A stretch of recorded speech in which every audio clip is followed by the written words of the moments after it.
যখন কোনো কিছুই করতে মন চায় না তখন কিন্তু চটজলদি এই নাস্তাটা বানিয়ে পুরো বিকেলটা এনজয় করা যায়। সবসময় কিন্তু সব কিছু খেতেও মন চায় না।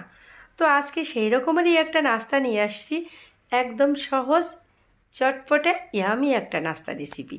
সেই নাস্তা রেসিপিটা বানানোর জন্য প্রথমে আমি 2টা আলু নিয়েছি, তারপর একটা গ্রেটার নিয়েছি, আর গ্রেটারে বড় সাইডটা দিয়ে আলুটাকে গ্রেট করে নিব। আর এই নাস্তাটা খেতে কতটা টেস্টি, আর বানাতে সময় ঠিক হাতে যদি 10 মিনিট থাকে খুব সহজেই বানিয়ে নিতে পারবেন। 10 মিনিটের বেশি লাগবেই না এই নাস্তাটা বানাতে। আর উপকরণ 2টা আলুর সাথে শুধু 4 কাপ বেসন, হয়ে গেল নাস্তা। তো আলুটা আমার গ্রেট করা হয়ে গিয়েছে। এখন আমি একটা মাঝারি সাইজের বোলে উঠিয়ে নিয়ে সুন্দর করে ধুয়ে নেব 4 থেকে 5 বার। আর ধুয়ে নিয়ে পানিটাকে একদম চিপড়ে নেব। তো যে কথা সেই কাজ করে নিয়েছি। এখন এখানে 4টা কাঁচামরিচ কুচি করে দিয়ে দিয়েছি, 1 চামচ জিরা গুঁড়ো, 1/2 চামচ লাল মরিচ গুঁড়ো এবং 1/2 চামচ হলুদ গুঁড়ো, স্বাদ মতো লবণ। তারপরে এখানে 4 চামচের মতো নিয়েছি বেসন, 3 চামচ এই পর্যায়ে দিয়ে দিয়েছি। এখন হাতে মেখে নিব। আর এই পর্যায়ে কিন্তু বেসনটা বেশি দিতে যাবেন না, তো এই নাস্তাটা ইয়ামি আর ইয়ামি থাকবে না। তো আমি মেখে নিচ্ছি, আমার মনে হচ্ছে ওই 1 চামচও দিতে হবে, তা না হলে একটা বাইন্ডিংয়ের ব্যাপার আছে, সেটা আসছে না।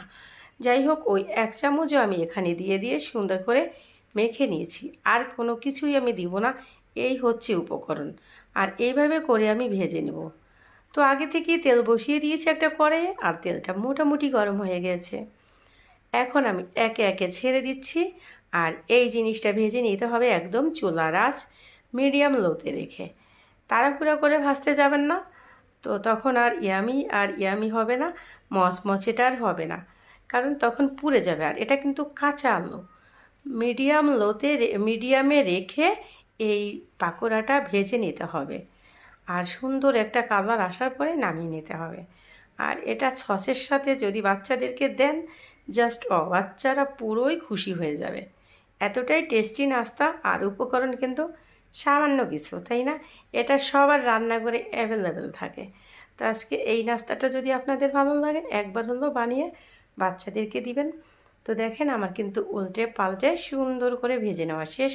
এখন উঠিয়ে নিয়েছি। দেখেন কতটা পরিমাণ ইয়ামি হয়েছে।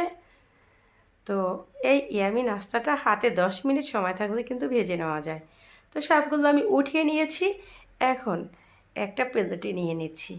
আর যখনই আমি প্লেটে নিতে যাচ্ছিলাম, তখনই কিন্তু কারেন্টটা আর 1 মিনিটের ভিতরে কারেন্টটা চলে যাবে।